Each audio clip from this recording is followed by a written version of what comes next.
नमस्कार.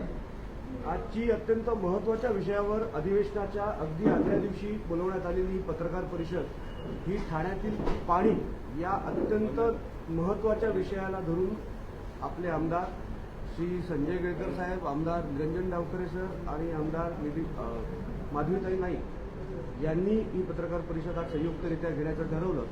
या पत्रकार परिषदेमध्ये आपल्या ठाणे शहरातील अनेक पाण्याचे जे प्रश्न आहेत त्याच्यावरती जो गेल्या काही काळात जो पाठपुरावा करण्यात आलेला आहे त्या विषयाला घेऊन आपल्याला मार्गदर्शन सन्माननीय श्री केळकर साहेब करतील. त्यानंतर निरंजन डावखरे सर आणि काही प्रश्न असतील तर माधवीताई सुद्धा उपस्थित आहेत. तर आपण आता पत्रकार परिषदेला सुरुवात करूया. सगळ्यांचं सविनय स्वागत करतो. आज फक्त एका विषयाकरता पाणी आणि पाणी, त्यामुळे आपल्याला पण विनंती आहे की दुसऱ्या कुठल्याच विषयाला आपण देखील हात नाही घातला तर बरं पडेल. ही पाण्याची परिस्थिती जी आहे ती आपल्याही वृत्तपत्रातून चॅनलमधनं त्या ठिकाणी येत असते. अगदी पत्रकार परिषदेच्या आधी देखील माझ्याकडे काही भागामधले मोठ्या संकुलामधले लोक येऊन गेले आणि तीच समस्या ते माझ्याकडे सांगून गेले आणि त्याच्यामुळे पाण्याची परिस्थिती एवढी गंभीर आहे की आपल्याला कंटाळा येईल एवढं माझ्याकडे मटेरियल आहे. या फाईलमध्ये इतक्या प्रकारच्या तक्रारी आणि इतक्या प्रकारची समस्या त्यांनी नमूद केलेल्या आहेत. तरी देखील आज ठाणे शहरामध्ये जे अधिकृत हे मंडळी उत्तरं देतात की ठाण्याला 590 MLD पाणी येतं, ठाण्याची गरज जी आहे ती 615 MLDची आहे आणि त्याच्यामुळे काही 30-35 MLDच पाणी कमी येतं, अशा पद्धतीचं एक थातूरमातूर उत्तर दिलं जातं. या परिस्थितीमध्ये ही एवढी भयावह परिस्थिती आहे की अगदी ओळ्यापासून ते माजिवड्यापर्यंत, कळवा वागळे इस्टेटपासून ते ठाणे सिटी या सगळ्या भागामध्ये कमी जास्त प्रमाणामध्ये या पाण्याची समस्या जी आहे ती प्रत्येक माणूस या ठिकाणी भोगतोय. एका बाजूला 2017 साली कोर्टामध्ये शेवटी पिटिशन दिलं गेलं होतं की पाण्याची समस्या आहे, आपण अधिकृत ही बांधकामं जी आहेत त्याला स्टे द्यावा.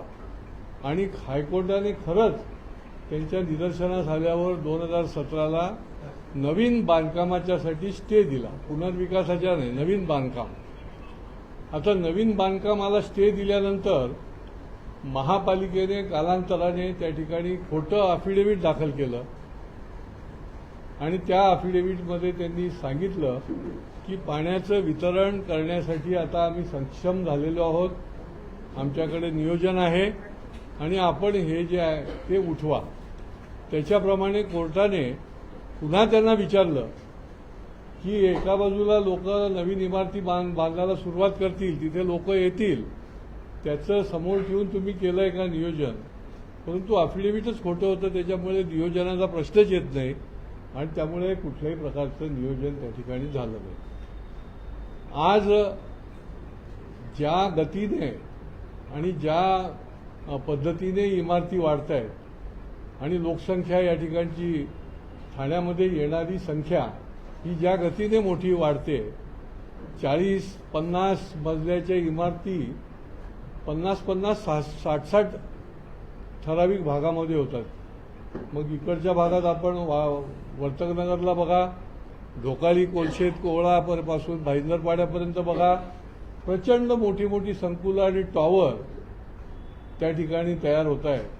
आता यांना पाणी कुठून देणार? आज या टॉवरमध्ये, आज या संकुलामध्ये, मग हिरानंदानीपासून असेल, लोढा असेल, अनेक संकुलाची नावं घेता येतील, हावरे सिटीची तिथलं संकुलं असतील, सगळीकडे आज लोक जे आहेत ते टँकर माफियाच्या माध्यमातून मोठ्या प्रमाणामध्ये पाणी घेत आहेत. ते देखील म्हणजे ज्याला म्हणता येईल की दयावया करून त्यांना पाणी मागायला लागतं. ही संतापजनक बाब आहे की एकतर त्यांना गयावया करायला लागते की ज्यांचा हक्क आहे की आम्ही टॅक्स भरतो, आम्ही सर्व प्रकारचं तुमचे कुठलंही काही बॅलन्स ठेवत नाही, प्रॉपर्टी टॅक्स आम्ही भरतो आणि आम्हाला पाण्यासाठी देखील अक्षरशः दादा बाबा करायला लागतं, तेव्हा कुठे आम्हाला कधीतरी येतं. 85 लाख, 1 कोटी, 1.5 कोटी अशा प्रकारचं वार्षिक बिल हे मोठ्या मोठ्या संकुलांचं आहे.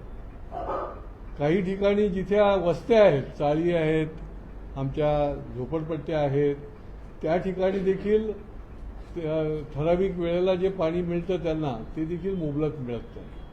आणि त्याच्यामुळे एका बाजूला नोकरदार माणूस जो आहे तो EMI भरतो आणि राहायला आल्यानंतर पाण्याचा पण EMI भरतो. आणि त्याच्यामुळे आमची या ठिकाणी अनेक लोक आपल्या जनसंवादमध्ये देखील येत असतात आणि त्यापुरती आम्ही आपला ज्याला म्हणता येईल पॅचवर्क करता येईल असं पॅचवर्क करतो. त्या ठिकाणी पाणी कसं त्या ठिकाणी उपलब्ध होईल हे बघत असतो. परंतु खरा पाण्याचा स्रोत जो झाला पाहिजे तो खरा पाण्याचा स्रोत आज ठाण्यामध्ये नसल्यामुळे उद्या काय होईल, एक तर तुम्ही बांधकामाला स्थगिती द्या, बांधकामं बंद करा, नवीन बांधकामं, नाहीतर पाण्याचा आधी व्यवस्था करा, अशा प्रकारची परिस्थिती निर्माण झालेली आहे. त्याच्यामुळे एका बाजूला आम्ही जसं पैशाचा हिशोब मागतोय की बाबा 3,900 कोटी आले, राज्याकडनं आले, केंद्राकडनं आले, त्याचा हिशोब द्या, तसा पाण्याचा देखील हिशोब या पत्रकार परिषदेच्या माध्यमातून आम्ही मागतो की पाणी किती आलं, कुठे गेलं, किती गेलं, मीटरवर त्याची काही नोंदणी आहे का. आयुक्त आपल्या बजेट डिक्लेअर करताना अगदी ओपनली सांगतात की 40% पाण्याची गळती आहे. म्हणजे हे धक्कादायक आहे. जर 30, 40, 50% पाण्याची गळती असेल तर ही जाते कुठे, याचं काय तुमच्याकडे नियोजन आहे, याची कुठे मीटरिंग आहे, कुठे त्याचं काउंटिंग आहे.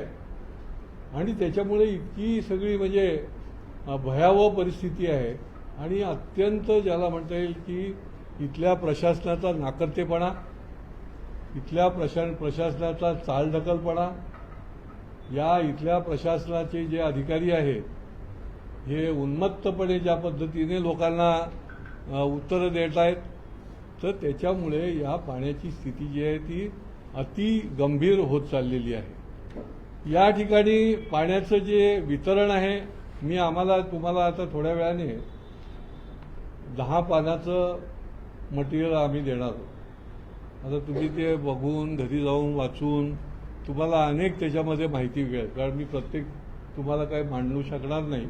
पण त्याच्यातला हेतू जो आहे बघा, या ठिकाणी अधिकारी येतात जातात, आम्ही तर इथेच राहणार आहोत ना, वर्षानुवर्ष आम्ही इथलेच आहोत, इथलंच आम्हाला शहरामध्ये राहणार आहोत. आम्हाला लोकांना उत्तरं द्यायची आहेत आणि त्याच्यामुळे आम्हाला हिशोब पाहिजे की पाणी जे येतंय त्याचं जातं कुठे. बघा, मी आयुक्तांना 2 पत्र पाठवली, यांच्याकडे काहीच नाही आहे माहिती. याच्यामध्ये माझ्याकडे ती पत्र आहेत. माननीय पालकमंत्र्यांना मी 2 पत्र पाठवली. ही जी आम्ही पत्रकार परिषद घेतोय ती एक ठराविक त्यांना संधी देऊन किंवा ठराविक अंतरानंतर की याच्यावर काहीतरी लक्ष, पॉझिटिव्ह आमचं लक्ष आहे. बघा, आमचा विकासाला विरोध नाही, पण विकास हा पारदर्शक पाहिजे. पैसे येतात ते कुठे गेले, कशा पद्धतीने पाण्याकरता खर्च झाले. आता केंद्र आदरणीय मोदीजी इथे पाणी द्यायला तयार आहेत, ते पैसे देत आहेत. केंद्राकडनं केवळ अमृत 2 साठी 121 कोटी, राज्याकडनं 121 कोटी आणि ठाणे महापालिकेने 243 कोटी खर्च करायचे. असं एकूण जर आपण हिशोब केला तर 1819 कोटी रुपये हे या अमृत 2, अमृत 1 यामधून या ठिकाणी आपल्याकडे आलेले. आता हे गेले कुठे, कुठल्या कामाकरता तुम्ही वापरले, याचा आम्हाला हिशोब द्यायला पाहिजे. परंतु तो हिशोब जो आहे तो ही सगळं आम्ही पत्र देऊन सुद्धा काही तोंडी विचारून शेवटी परवा एक पत्र आलं की अजून आम्हाला 10 दिवसाची मुदत द्या. त्यांच्याकडे उत्तरच नाही. आपल्याला माहिती करता म्हणून आम्ही अशा पद्धतीने त्यांना विचारणा केलेली आहे. बघा, शेवटी आम्ही म्हणजे काही, आम्ही फक्त लोकप्रतिनिधी म्हणून नाही. या संबंध आज समजा ठाण्याची लोकसंख्या 26 लाख असेल तर प्रत्येक ठाण्यातल्या नागरिकाकडूनच आपल्या वतीने आम्ही ते विचारलेलं की एवढे पैसे येतात. आपण म्हणणार की बाबा विकासाकरता आलेत, विकासाकरता पैसे एवढे आम्ही आणलेले आहेत, दिलेले आहेत, पण ते हे गेले कुठे याचा हिशोब नाही. निरनिराळ्या कामाकरता देखील जे पैसे आहेत त्याचा तर हिशोब नाहीच, पण पाण्याचा देखील हिशोब जो आहे तो त्या ठिकाणी त्यांनी दिलेला नाही. आता बघा, तुम्ही निरनिराळी कामं त्याचं टेंडरची रक्कम जी आहे ती बदलती कशी? जर 10 रुपयाचं असेल टेंडर तर एक 12 रुपये होईल, 13 रुपये होईल, 14 रुपये होईल, पण एकदम जम्पिंग कसं होतं आणि वेळोवेळी कसं होतं? मग तुम्ही करोडो रुपये सल्लागाराला देता, ते काय करतात? आणि त्याच्यामुळे बघा, या महापालिकेमध्ये अत्यंत दुरावस्था होण्याची शक्यता निर्माण झालेली आहे. तुमचे 500-600 कोटी रुपये येणं आहे, हक्काचं येणं आहे. मी विधिमंडळात मांडलं, त्याचं अजून उत्तर नाही आलेलं. त्याची तुम्ही वसुली केली नाही केली, कशी केली, किती केली, त्या पैशाचं तुम्हाला गरिबाच्या करता निर्णय ठिकाणी जे खर्च करायचे तर त्याच्या संबंधी देखील त्यांच्याकडे कुठल्याही प्रकारचं उत्तर आमच्याकडे आलेलं नाही. आणि त्याच्यामुळे या पाणी पुरवठ्याकरता तर 121 कोटी आहे, ड्रेनेज आणि एसटीपीसाठी या ठिकाणी टोटल 1159 कोटी रुपये आहे. आता झालं का ड्रेनेज? सगळीकडे आपल्याला वॉर फुटिंगवर पाठवायला लागतात गाड्या की आमच्या इथे सगळं खराब झालंय, तुमच्या इथे खराब झालंय. मध्यंतरी या सिटीच्या करता जे आहे त्याच्याकरता मी सोसायट्यांची बैठक घेऊन की कुठे कुठे काय काय पाहिजे हे त्यांच्याकडनं विचारणा करून त्यांना तो आलेख दिलेला आहे, त्याचा सगळा लेखाजोखा की इथे इथे करणं गरजेचं आहे. आणि त्याच्यामुळे एकूण या ठिकाणी ज्या पद्धतीने काम चालू आहे की यांना याच्यामध्ये काही सिरियसनेस नाही दिसत.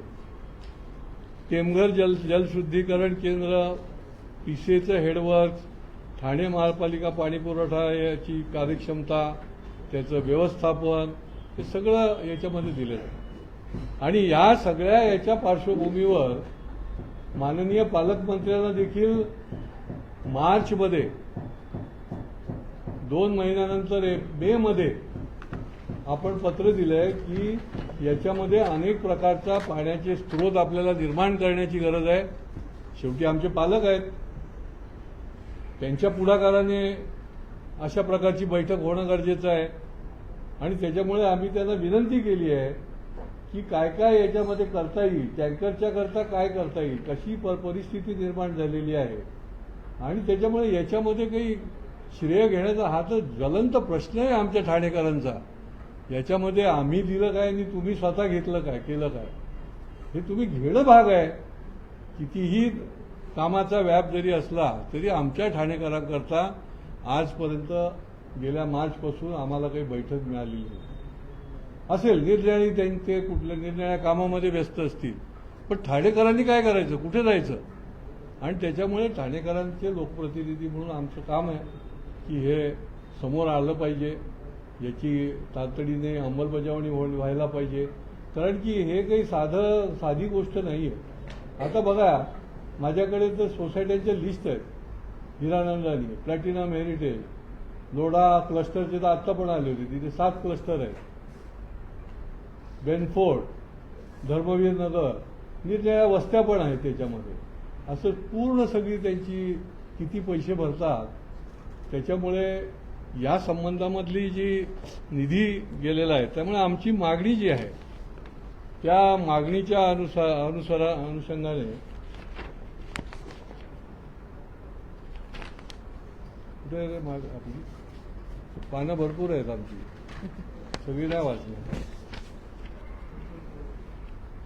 त्याच्यामुळे आम्ही याची श्वेतपत्रिकेची मागणी करतो की पाण्याचं काय झालं, त्याच्याकरता आलेल्या पैशाचं काय झालं, हे गेल्या 10 वर्षामधलं याची आपण श्वेतपत्रिका काढली पाहिजे, जनतेसमोर ठेवली पाहिजे. आज तुमच्या महापालिकेचं काय म्हणतात त्याला पोर्टल, वेबसाईटवर काय आहे तुम्ही जाऊन बघा. वेबसाईटवर सगळं तुम्ही लेखाजोखा दिला पाहिजे ना. एका बाजूला आम्ही विकासाचं जर म्हणत असो तर आम्हाला त्याच्याच बरोबर विकासाच्या बरोबर पारदर्शकता कशी आम्ही ठेवलेली आहे. जे आदरणीय मोदीजींनी सांगितलेलं आहे की ही पारदर्शक आपलं काम झालं पाहिजे, पारदर्शक विकास झाला पाहिजे. त्या पोर्टलवर त्या वेबसाईटवर काही नाही आहे की आम्ही आता हे 1899 कोटी आलेले आहेत, कुठे कुठे गेले. टेंडरच्या करता पैसे आलेले आहेत, टेंडर काढलेली आहेत, या टेंडरचं डिटेल काय आहे, या टेंडरचं त्या ठिकाणी वितरण आणि त्या टेंडरची किंमत का वाढलेली आहे, त्याचं काय कारण आहे, कुठेच नाही. म्हणजे सामान्य जो भरणारा आहे त्यालाही नाही आणि लोकप्रतिनिधीलाही त्या ठिकाणी काही माहिती उपलब्ध नाही. त्याच्यामुळे हपापाचा माल गपापा करायचा धंदा आहे का. आणि ज्याला म्हणता येईल की लोकांना दिशाभूल करून किती वेळा तुम्ही मूर्ख बनवणार याच्यामध्ये. आणि त्यामुळे याच्यामध्ये आम्ही ऑडिटची पण श्वेतपत्रिका काढा, ऑडिट ते पाण्याचं वॉटर ऑडिट झालं पाहिजे. कारण यांच्याकडे कुठल्याही काही माहिती नाही आहे. मीटर किती लावले, आज 6 लाखाच्या आसपास 6 लाख घरं आहेत आणि 1 लाख वॉटर स्मार्ट मीटर बसवलेले. आता याच्यावर तुम्ही ओळखू शकता पाण्याची गळती कुठे होते, काय होते. 6 लाख घरं आहेत त्यांच्या आकडेवारीनुसार उपलब्ध आणि 1 लाखाचं वॉटर मीटर आहे. आणि त्यामुळे याचं पण ऑडिट झालं पाहिजे. टँकरची पॉलिसी झाली पाहिजे. हे टँकर माफिया जे आहे इतक्या मोठ्या प्रमाणामध्ये पाणी कुठून पण घ्यायचं आणि आत्ता माझ्याकडे आले होते ते म्हणले आम्ही साहेब तुम्ही 2-2 हजाराचं काय म्हणताय, 5,000 रुपये एका टँकरला मोजतोय आम्ही. आणि त्यांना रोज त्यांना 12 टँकर लागतात. ही भयावह परिस्थिती आहे. ही काही पॉलिटिकल हे नाही आहे. आणि हे जर आपण वेळच्या वेळी जर त्याच्यावर सुधारणा केली नाही, आम्ही त्याच्याकरता सांगितलेलं आहे की तुम्ही चेन्नईला जसं समुद्राचं पाणी शुद्ध करून अन्य कामाकरता वापरलं जातं तर आपल्या इथे ते खर्चिक पडेल. मुंबई महापालिका करणार आहे. मुंबई महापालिकेला तेवढे आपल्याला लागणारं पाण्याचं पैसे द्या, मुंबई महापालिकेकडनं घेऊ. समुद्राचं पाणी जे आहे ते करणं, निदान उपाय तर करायला लागतील ना. ते उपाय कधी तुम्ही करणार, काय करणार. पोशीर आणि गारगाई, पोशीरची वर्क ऑर्डर निघालेली आहे. पोशीरच्या वर्क ऑर्डरच्या माध्यमातून आता काळू आणि शाही तुम्ही मला विचारालच. काळूशाहीचा आत्ता होत नाहीये ना, तर मग तिथे देखील आपल्याला किती MLD पाणी मिळू शकेल ते आपल्याला बघण्याची गरज आहे. गारगाई धरण आहे, मुंबई महापालिका निर्णया ठिकाणी जर टॅप करू शकते, वाडा तालुक्यामधलं देखील धरण ताब्यात घेऊ शकते, तर मग ठाण्याच्या करता आपल्याला करणं आवश्यक आहे. ठाण्यामध्ये विहिरी ज्या आहेत त्या असंख्य आहेत. हे ऐतिहासिक शहर आहे. या विहिरी जर त्या जीवित करण्याकरता जर मी पत्र दिलेली आहेत की आमच्या शहरामध्ये किमान 50 विहिरी करता निधी आपल्याला द्या आणि या विहिरी जरी जिवंत केल्या तर त्या भागामध्ये मिळेल. आज शहरामध्ये पूर्वी तलावांचं शहर होतं, आता टॉवरचं शहर होत आहे. हे 102 तलाव होते पूर्वी, पण आता जे उपलब्ध 35-40 तलाव आहेत त्या तलावाच्या माध्यमातून काही पाणी मिळेल का. हे तज्ज्ञ लोकांनी अनेक उपाययोजना आम्हाला सुचवलेल्या आहेत की तलावाच्या मधनं आपल्याला सेकंडरी वापरण्याकरता काही पाणी मिळू शकतं का. त्याच्यामुळे पाण्याची जी टंचाई आहे ती पिण्याच्या पाण्याची टंचाई कमी होऊ शकते का. टँकरचं यांच्याकडे रेकॉर्ड नाही. किती शहरामध्ये टँकर मिळतात, महापालिकेने त्याचं किती टँकरचं रजिस्ट्रेशन केलेलं आहे त्याचं यांच्याकडे कुठलंही रेकॉर्ड नाही. कोणीही घ्यावं, टँकर विकत घ्यावा, म्हणजे ते वाहन विकत घ्यावं, कुठेही पाणी भरावं आणि कितीलाही विकावं. काही महापालिकांमध्ये याची पॉलिसी केली आहे.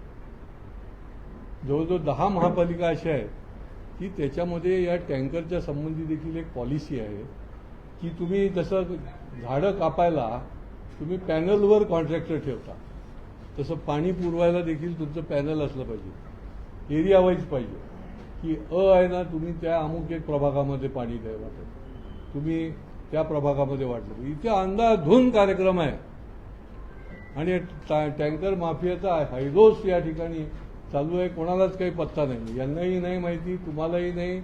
आणि आता आम्ही खोदून काढल्यावर थोडी आम्हाला लक्षात आली, परंतु किती टँकर आहेत त्याची देखील त्यांनी टँकरची पॉलिसी, जसं ही श्वेतपत्रिका तशी ही टँकरची पॉलिसी पण या ठिकाणी निर्माण झाली पाहिजे. त्यांनी मध्यंतरी जाहीर केलं, ब्रह्मांडमध्ये आम्ही तुम्हाला 1000 रुपयाला टँकर देतो. आपण जाऊन बघा, त्या ठिकाणी 5 टँकरच्या वर मिळतच नाही. तिथे शहराची गरज किती आहे, शेकडो टँकरची गरज आहे. तर तिथे 5 टँकर भरले की संपलं तिथे. आणि त्याच्यामुळे हे जे काही पॅचवर्क चाललेलं आहे ते अकार्यक्षमतेचं लक्षण आहे. अशा पद्धतीने महापालिका जे तुम्ही या पूर्ण शहराला वेठीस धरण्याचं जे काम करत असाल तर ते योग्य नाही आहे. याच्यावर तातडीने आपण उपाययोजना केली पाहिजे आणि जनतेच्या समोर हे देखील आपण आणलं पाहिजे. याची अकाउंटेबिलिटी तर अजिबातच नाही आहे कॉन्ट्रॅक्टर्सची. आणि हे सगळे मुद्दे जे आहेत ते याच्यामध्ये आम्ही घेण्याचा प्रयत्न केलेला आहे. त्याच्यामध्ये दुसरं 4-5 ठिकाणची मी जे टेंडरचं आपल्याला सांगितलं ते कुठे आहे?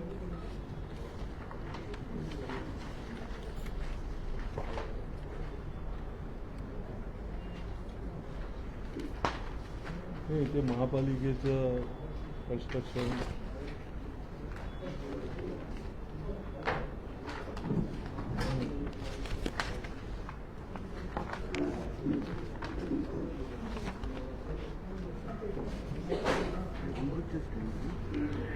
नाही, अमृतचं मी सांगितलं. ते दुसरं महापालिकेचं जे 755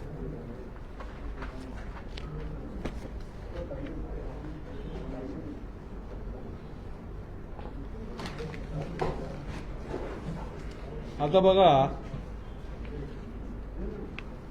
राजीव गांधी मेडिकल शिफ्टिंग राजीव गांधी ते कुठं आहे का म्हणजे उल्लेख 50 कोटीची ती इमारत होती, 108 कोटीचा रिपेअर.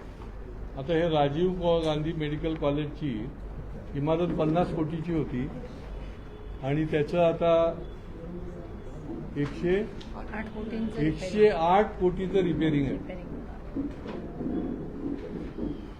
ठाणे महापालिका इमारत जी नवीन बांधायला घेणार आहे ते 757 कोटी, त्याची किती झाली? आधी 500 होती, 700. आधी 500 कोटी होती, ती आता 750 कोटीवर गेली. प्रत्यक्ष बांधेपर्यंत ती 2000 कोटीवर पण जाईल की काय? गपापाचा माल गपापा अशी धंदा चालू आहे. कशाचा कोणाला काही हे नाही, कोणाला माहिती पण नाही ठाणेकरांना. कारण तुमचं पोर्टलवर नाही, तुमच्या त्या वेबसाईटवर काही नाही आहे, टेंडर तिथे दाखवलं जात नाही आहे, तुम्ही बघत नाही आहे, आम्ही अनभिज्ञ आहोत, लोकांनाही कळत नाही आहे. हे कुठलं आहे? आणि त्याच्यामुळे मी ज्या याच्या संबंधामधल्या मागण्या, ठळक मागण्या ज्या केल्या, श्वेतपत्रिका असेल, ऑडिट आहे, सार्वजनिक तुमच्या वेबसाईटवर सगळं तुम्ही प्रकटीकरण करा, याच्यामध्ये प्रमाणपत्राशिवाय देखील देयक, हे जे मोजमाप पुस्तक प्रमाणपत्र लागतं ना, त्याशिवाय पेमेंट देता येत नाही. पण हे चेहरा बघून पेमेंट देऊन टाकतात आणि कोणाच्या तरी आदेशाने कोणीतरी सांगतं म्हणून देऊन मोकळे होतात आणि त्याच्यानंतर टेंडरमध्ये खोटी प्रमाणपत्र आणि टेंडरमध्ये देखील खोटी प्रमाणपत्र देतात. म्हणजे हा जो सगळा हातभट्ट्याचा धंदा चाललेला आहे, हा कोणाचा आहे? केंद्राचे पैसे येत आहेत, राज्याचे पैसे येत आहेत आणि त्याच्यामुळे या सगळ्या आमची जी मागणी आहे त्याच्या संबंधाने महापालिकेने या संबंधामध्ये ठोस अशा प्रकारचं उपाययोजना करावी. अन्यथा ठाणेकर जे आहेत ते तुम्हाला सोडणार नाहीत. ठाणेकर नागरिक जे आहेत ते जागरूक आहेत आणि ठाण्याच्या करता आणि ठाणेकरांसाठी जे जे करायला लागेल ते पुढच्या काळामध्ये आम्ही निश्चितपणे करणार आहोत. याच्यामध्ये बाकीची सगळं तपशील आहे.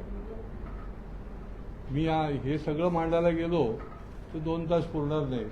त्याच्यामुळे याच्यामधला देखील आपल्याला व्यवस्थित तपशील देखील मिळेल परंतु हा अत्यंत संवेदनशील विषय जो आहे तो विषय मुद्दाम एकच विषय जो आहे तो आम्ही आपल्यासमोर आणलाय. आमचे सहकारी निरंजन डावखरे देखील आपल्याला या संबंधामध्ये काही विषय जे आहेत ते बोलतील. सगळ्या पत्रकार बंधू भगिनींना नमस्कार. माननीय केळकर साहेबांनी खऱ्या अर्थाने सविस्तर हा पाण्याचा प्रश्न आपल्या सगळ्यांसमोर मांडलेला आहे आणि उद्यापासून राज्य शासनाचं अधिवेशन सुरू होत आहे. या अधिवेशनाच्या अनुषंगाने निश्चितपणे काही प्रश्न हे आम्ही सभागृहाच्या समोर मांडणार आहोतच. पण हे सगळे प्रश्न मांडत असताना प्रामुख्याने ठाण्याच्या पत्रकारांसमोर काही प्रश्न आपण मांडले पाहिजेत. काही प्रश्न हे आपल्यासमोर त्या तिकडे सादर केले पाहिजेत, कारण जास्त जिव्हाळ्याचा प्रश्न हा ठाण्याचा आहे. त्याच्यामुळे जसं मगाशी केळकर साहेबांनी सांगितलं की 6 लाख म्हणजे 4.5-5 लाखापासून ते 6 लाखपर्यंतच्या घरांच्याकडनं टॅक्सची वसुली झाली असं महानगरपालिका अधिकृतरित्या म्हणते. पण त्याचबरोबर पाण्याच्या कनेक्शनच्या संदर्भातली त्यांची भूमिका काय, तर 1 ते 1.5 लाख. याचा अर्थ काय, बाकीच्या 4 लाखांच्या 4 लाख 4.5 लाख घरं जी आहेत ती कुठे गेली? मग त्यांना आपण पाणी नाही देत का? मग जर आपण त्यांना पाणी देतोय तर ते पाण्याचं नियोजन काय? अतिशय नियोजन शून्य कारभार हे सातत्याने सुरू आहे आणि त्याच्यामुळेच कोर्टामध्ये या संदर्भातलं ज्यावेळेस ताशेरे ओढले गेले त्यावेळेस ठाणे महानगरपालिकेने कोर्टाला जे लेखी दिलं होतं की पाण्याच्या संदर्भातली एक कमिटी ही ठाणे महानगरपालिका फॉर्म करणार होती, ती ठाण्याची पाण्याची कमिटी कुठे गेली? ती ठाण्याची पाण्याची कमिटी कुठल्या पाण्यामध्ये यांनी बुडवली? आज तारखेपर्यंत त्याचा कुठला एक सदस्य जर असेल तर मला माझी पत्रकारांकडनं विनंती आहे की या संदर्भातली माहिती आपल्याला तरी आहे का? एकही सदस्य आज तारखेपर्यंत नियुक्त केला गेला नाही. आज पाण्याचा प्रश्न सगळ्याच ठिकाणी अतिशय ज्वलंत पद्धतीचा असताना माननीय केळकर साहेबांनी ज्या पद्धतीने सांगितलं की टँकरची एक मोठी लॉबी काम करते, 1000-2000 सांगून 5000 आणि मग मुलुंडवरनं आणलं तर 9000 या पद्धतीचा सरास टँकरचा धंदा हा सुरू आहे. आणि त्याच्यामुळे माझा प्रश्न आहे की ठाणे महानगरपालिकेकडनं अधिकृत किती टँकर आपण नियोजित केलेले आहेत, आपण अधिकृत किती कॉन्ट्रॅक्टर हे नेमलेले आहेत, याच्याबद्दलची पूर्ण माहिती ही ज्या ज्या ठिकाणी जाहीर ठिकाणे आहेत पब्लिक प्लेसेसमध्ये या सगळ्याची माहिती ही ठाणे महानगरपालिकेने दिली पाहिजे. त्याच्यामधले संबंधित कॉन्ट्रॅक्टर्सची जी आपले महानगरपालिकेचे अपॉइंटेड कॉन्ट्रॅक्टर आहेत यांचे नंबर दिले पाहिजेत. त्याचबरोबर ज्या ज्या वेळेस आपण बरेचदा आपल्यालाही अनुभव आला असेल की फोन करून ज्यावेळेस आपण महानगरपालिकेचा टँकर मागवतो त्यावेळेस टँकर उपलब्ध नाही असं सांगितलं जातं आणि मग त्याला आपण पैसे सांगितले की आपोआप तो टँकर उपलब्ध नसलेला हा जागेस उपलब्ध होऊन जातो. अशा भूमिकेमध्ये महानगरपालिकेने ताबडतोब याच्यामध्ये FIR संबंधित कॉन्ट्रॅक्टरवर दाखल केला पाहिजे आणि त्याच्यावरती फौजदारी गुन्हा हा दाखल केला पाहिजे. जे टँकरवाले या संदर्भातले या पद्धतीचं काम करतायत त्यांच्यावरती MCOCA ऑर्गनाइज्ड क्राईम याच्या अंतर्गत त्यांच्यावरती गुन्हा दाखल झाला पाहिजे. या संदर्भातली मागणी आम्ही सभागृहाच्या माध्यमाने निश्चितपणे करणार आहोत. या सगळ्या गोष्टी आपल्यासमोर मांडत असताना पाण्याच्या संदर्भातला असेल, स्मार्ट मीटरच्या बाबतीतला असेल, पूर्ण फायनान्शियल डेटा हा सर्व ठाणे महानगरपालिकेमध्ये राहत असलेल्या नागरिकांना उपलब्ध झाला पाहिजे. ते ओपन प्लॅटफॉर्मवरती उपलब्ध झाला पाहिजे या संदर्भातली आमची मागणी आहे. आणि त्याचबरोबर याच्यामधले ज्या ज्या योजना आपण ठाणे महानगरपालिकेमध्ये केलेल्या आहेत, अमृत 1 मध्ये मोठ्या प्रमाणात नियोजन शून्य असं काम झालेलं आहे असा आमचा आरोप आहे. याच्या संदर्भातलं माननीय केळकर साहेबांनी आयुक्तांना पत्र दिलेलं आहे, मी पण आयुक्तांना पत्र दिलेलं आहे. याच्यामध्ये आम्ही दोघंही या अधिवेशनामध्ये लक्षवेधी मांडणार आहोत. आणि त्याचबरोबर या संदर्भातलं झालेला भ्रष्टाचार, त्याचबरोबर एसटीपीचं पाणी हे सरास आपण ट्रीटमेंट केल्यानंतर खाडीत टाकून देतो, पण मग ते एसटीपीचं पाणी आपण ठाण्याच्या नागरिकांसाठी का नाही करू शकत, का त्या बाबतीत आपण नियोजन अजूनपर्यंत नाही केलं? या सगळ्या प्रश्नांचं उत्तर ह्या अधिकाऱ्यांना द्यावं लागेल. हे प्रशासनाला द्यावं लागेल, या संदर्भातली मागणी ठाणेकर म्हणून आम्ही सगळेजण करत आहोत. आणि ठाणेकर या बाबतीतलं पाण्याच्या संदर्भातलं नियोजन शून्यपणा याच्या पुढे खपून घेणार नाही, या संदर्भातली भूमिका आम्ही स्पष्ट केलेली आहे. मी माधवीताईंना विनंती करीन की पुढची माहिती त्यांनी आपल्याला द्यावी.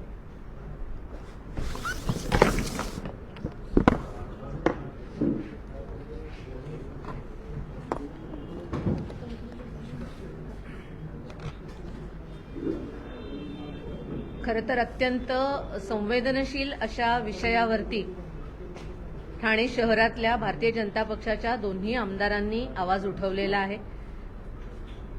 पाण्याचं ऑडिट हा एक अत्यंत गंभीर मुद्दा त्यांनी तुमच्या सगळ्यांच्या माध्यमातून जनतेसमोर आणण्याचा प्रयत्न केलेला आहे आणि शासन दरबारी देखील या विषयाचं गांभीर्य या अधिवेशनामध्ये आणण्याचा प्रयत्न केला जाणार आहे.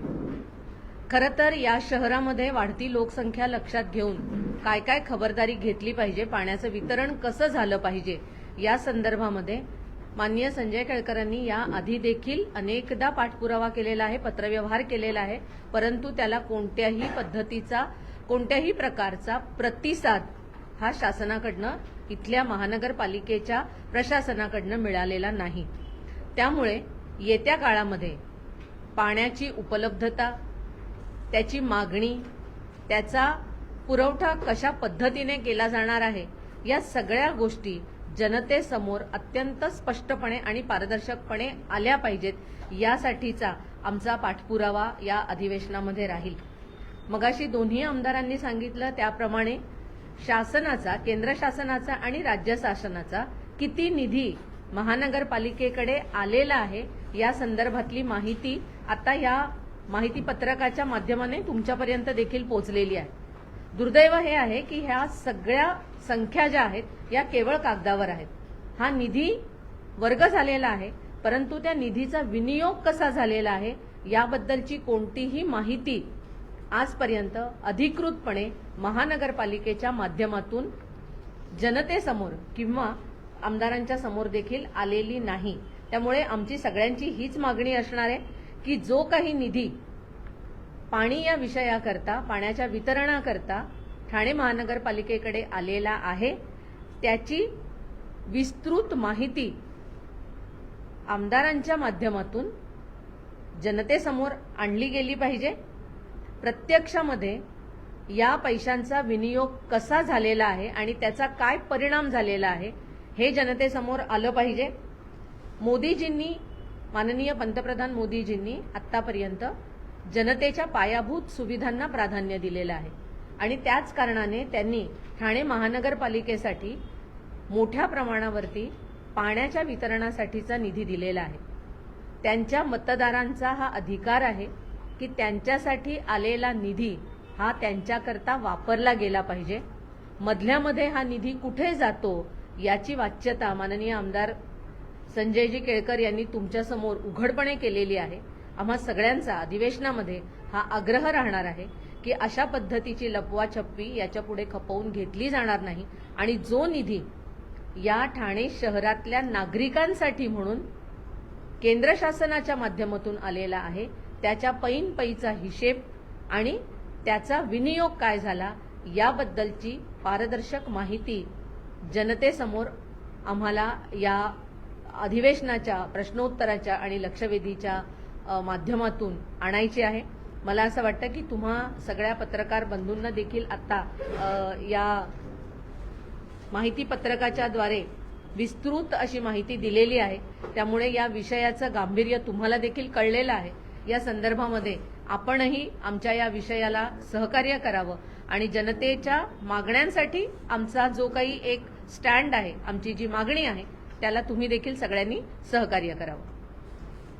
याच्यामध्ये आता हा विषय जो आहे तो महापालिकेने जे काही निष्क्रियपणा आणि दुर्लक्षपणा, नियोजन शून्यपणा केलेला असला तरी माननीय मुख्यमंत्री यांच्याकडे MMRDA मधल्या महापालिका आयुक्तांना बरोबर घेऊन एक बैठकीचं आयोजन केलं जाणार आहे.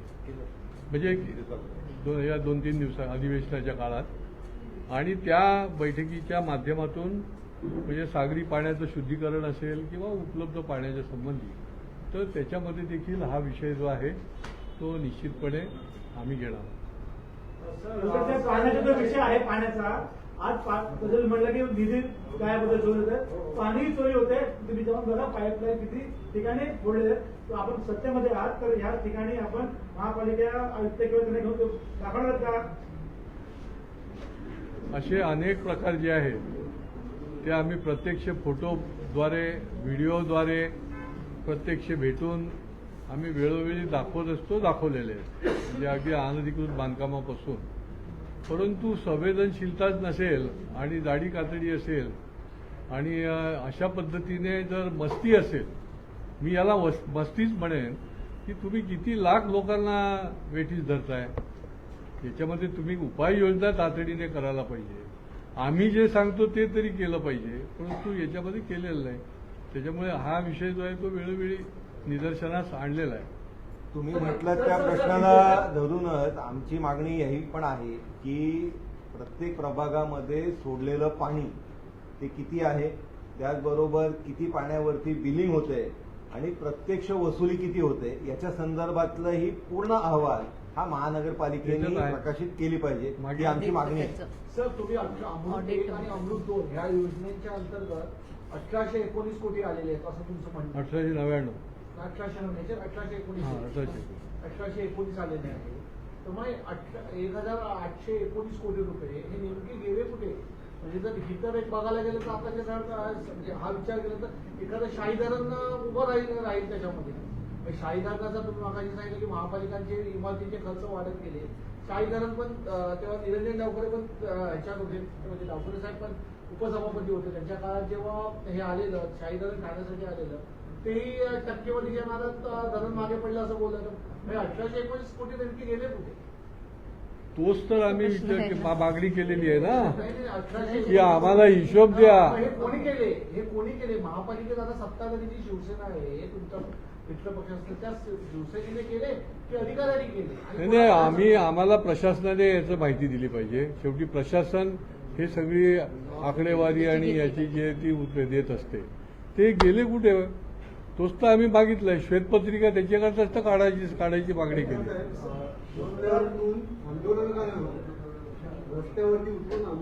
रस्त्यावरती उतरून देखील शासनामध्ये जरी आम्ही बरोबर असलो तरी देखील ती पण आम्ही केलेली आहे. रस्त्याच्या करता, तुमच्या साफसफाईच्या करता, तुमच्या पाण्याच्या करता वेळोवेळी केलेली आहे. आता तर सध्या आम्ही समोर आणलेलं आहे. योग्य वेळेला आम्हाला जे करायचं आहे लोकशाही पद्धतीने ते आम्ही निश्चितपणे करणार. एवढं जर आम्ही गांभीर्याने समोर आणतोय तर ठाणेकरांच्या हिताकरता जे करायला लागेल ते करू. भारतीय जनता पार्टी महानगरपालिकेमध्ये सत्तेमध्ये आहे. सत्ताधारी नगरसेवक देखील भारतीय जनता पार्टीचे मोठ्या प्रमाणात आहेत. महानगरपालिकेच्या महासभेमध्ये काय या गोष्टीवर आवाज उठवला जात नाही? जो आवाज तुम्हाला विधिमंडळामध्ये घेऊन जावा लागतो तिकडेच योग्य महानगरपालिकेमध्ये काय? महासभेमध्ये देखील वेळोवेळी या संबंधामधला विषय येतो. त्या वेळेला जे तातडीचे विषय असतात ते येत असतील. हा पाण्याचाही विषय येईलच, परंतु दोन्ही ठिकाणी आवाज घुमणार. इकडे भारतीय जनता पार्टीचे नगरसेवक आणि त्या ठिकाणी आमदार. महापालिकेचे सर्वात पाणी विभागाच्या अधिकाऱ्यांना भेटले. त्यांनी सांगितलं मुंबईपेक्षा आपली परिस्थिती खूप चांगली आहे, दिलासादायक आहे. आपल्याला टँकर कमी लागतात मुंबईपेक्षा. हे चुकीचं सांगतात, त्याच्यामुळे हा प्रॉब्लेम आहे. आकडेवारी कुठे आहे? तिथे कोर्टाच्या समोर चुकी झालं तर तुम्हाला सांगणारच ना. कोर्टाला देखील खोटा अफिडेव्हिट देतात. भारतीय जनता पार्टी म्हणून भारतीय जनता पार्टी म्हणून आमची सगळ्यात पहिली बांधिलकी ही ठाणेकरांबरोबर आहे. आणि त्याच्यामुळे ज्या ज्या वेळेस ठाणे महानगरपालिकेमध्ये असो किंवा विधिमंडळामध्ये असो, भारतीय जनता पार्टीचा प्रत्येक लोकप्रतिनिधी हा ठाणेकरांच्या हिताचे प्रश्न हे सातत्याने उपस्थित करत असतो. ठाणे महानगरपालिकेमध्येही आपण बघितलं की प्रत्येक महासभेमध्ये भारतीय जनता पार्टीचा नगरसेवक हा हिरेरीने प्रत्येक विषय चर्चेला आले पाहिजेत याच्यासाठी भांडत असतो आणि त्याच पद्धतीने खालच्या सभागृहात केळकर साहेब आहेत, वरच्या सभागृहात मी आणि माधवीताई आहे. आम्ही ठाणेकरांच्या हितांसाठी हे सगळे प्रश्न निश्चितपणे मांडणार आणि याच्यावरती आम्ही एक भूमिका निश्चितपणे घेणार. जिल्ह्यामध्ये पाण्याची परिस्थिती एकदम भयानक आहे. आपण वीर आमदार आहात. पालकमंत्र्यांनी या महत्वाच्या विषयावरती एखादी बैठक घेतली आहे का की पालकमंत्री आपल्या माध्यमातून मी मगाशीही सांगितलं, मी 2 पत्र दिलेली आहेत. पुन्हा आपल्या माध्यमातून मी आवाहन आणि विनंती करतो की हा प्रथम प्रश्न आहे अत्यंत महत्वाचा. त्याच्याकरता अजूनही त्यांनी मिटिंग घ्यावी, त्याचे निर्णय उपाययोजना ज्या आहेत त्या उपाययोजना शोधून काढाव्या आणि येत्या काळात नाही तर मग पाणी प्रश्न पेटेल. राज्याचे उपमुख्यमंत्री ज्या ठाण्याचे आहेत किंवा जे माजी मुख्यमंत्री ठाण्याचे होते तिथे ते एवढे मोठे शीर्षस्थ नेते दोन्ही सभागृहाचे असताना तरी भाजपच्या आमदारांना लक्षवेधी किंवा प्रश्न मांडावे लागतात. नाही, लक्षवेधी आणि प्रश्न हा आमचा अधिकार आहे आणि त्याच्यामुळे लोकहिताचे जे प्रश्न आहेत, लोकांचे जे प्रश्न आहेत त्याच्या ते मांडण्यासाठीच ते सभागृह आहे आणि त्याच्यामुळे ज्या ज्या वेळेस असे कुठलेही प्रश्न हे येणार त्यावेळेस आम्ही त्या सभागृहात उपस्थित करणारच. हा प्रश्न 1800 कोटी रुपयांचा 1819 कोटी रुपयांचा हा एक प्रकारे घोटाळा आहे. हे महापालिकेच्या अधिकाऱ्यांनी क्लिअर करावं. आमचा प्रश्न तोच आहे की मनात कोणाचेही संभ्रम राहू नये याच्या संदर्भातलं सुस्पष्ट असं चित्र त्यांनी द्यावं. एवढे पैसे तर आलेत हे तर खरं आहे, पैसे कुठे लपले नाही. मग जे झालेलं काम आहे ते त्यांनी दाखवावं एवढंच आमचं म्हणणं आहे. पालिकेकडून 2 परदेशी कंपन्यांना शहरामध्ये जागा दिली जाते आणि त्या जागेवरती मोठा डेटा सेंटर उभा राहणार आहे आणि त्या सेंटरला 12 MLD पाणी जे आहे ते लागणार आहे अशा माहिती ठाण्याच्या आमदार चंद्रकांत आव्हाड यांनी पत्रकार परिषदेत दिली होती. त्यामुळे आधीच शहराला पाणी कमी आहे, त्याच्यात या कंपन्यांना 12 MLD पाणी द्यावं लागणार आहे आणि ते पण प्युअर पाणी द्यावं लागणार आहे. तर या संदर्भात आपण आवाज उचलणार आहात. अमेझॉनचा प्रस्ताव आहे डेटा सेंटरचा आणि तो या चर्चेला आला आहे. संबंधित अधिकाऱ्यांना विचारून मग आम्ही उत्तर देऊ. हा आरोप केलेला आहे त्यांनी, परंतु याच्यामध्ये डेटा सेंटरला जे लागणारं पाणी आहे ते एसटीपी मधनं टर्शरी मधलं पाणी हे दिलं जातं. प्रत्येक ठिकाणी कुठल्याही डेटा सेंटरला आपण ट्रीटेड पाणी देतो, आपण फ्रेश वॉटर देत नाही. हे थोडंसं मी तुम्हाला क्लिअर करतो. एक दुसरं, डेटा सेंटरला पाणी द्यायला लागणार आहे का तर द्यायला लागणार, पण सर्वात पहिले ठाणेकरांची जी गरज आहे ती पूर्ण केली त्याच्यानंतर. नाही सर, त्या डेटा सेंटरमुळे ठाणेकरांच्या आरोग्यावर त्याचे परिणाम होणार आहे याचाही आरोप आव्हाडांनी केला आहे. ते म्हणाले की याच्यामुळे आरोग्य हृदयाचे मेंदूचे विकार स्थानिक नागरिकांना घडू शकतात असा आरोपही त्यांनी थेट केला आणि अशा प्रकारचं डेटा सेंटर हे ठाणेकरांच्या आरोग्यासाठी घातक आहे. एक डेटा सेंटर आहे ना, मी थोडंसं याच्यामध्ये पत्रकार परिषदेमध्ये थोडंसं क्लिअर करतो. डेटा सेंटर हा बेसिकली डेटा ठेवण्याचं एक गोडाऊन आहे, एक वेअरहाऊस सारखं आहे. त्याच्यामुळे त्याला तुम्हाला कुठल्याही पद्धतीचं मानसिक आजार हे होण्याची शक्यता प्रॅक्टिकली नाही आहे. मला माहित नाही त्यांना कोणी चुकीची ब्रीफिंग दिली किंवा त्याला कोणीही ब्रीफिंग दिले किंवा कोणी हा मानसिक आजार असलेल्या माणसाने त्यांना ही माहिती दिली. मी काय त्या डेटा सेंटरच्या फेवरचा नाही, पण ज्या गोष्टी आपल्या शहराच्या विकासासाठी जर रोजगार उपलब्ध करून देणारी असेल तर त्या संदर्भातली भूमिकाही आपण त्या पद्धतीने घेतली पाहिजे. त्यांनी कसं पण म्हटलंय की केवळ 60 नोकऱ्याच तिथे उपलब्ध होणार आहे. 60 नोकऱ्या हा त्याने आकडा घेतला. त्याच्यामध्ये फक्त त्या डेटा सेंटरला उपलब्ध होणाऱ्या नोकऱ्या आपण बघू नये, त्याला जी जोडून इंडस्ट्री एक तयार होते ना आजूबाजूला, त्या तिकडे एक इकोसिस्टीम जॉबची तयार होते. त्याच्यामुळे मल्टिपल जॉब्स क्रिएट होतात. त्याच्यामुळे फक्त एवढं संकुचित बुद्धीने आपण बघू नये. डेटा सेंटर टाकतोय की काय, आम्ही डेटा सेंटर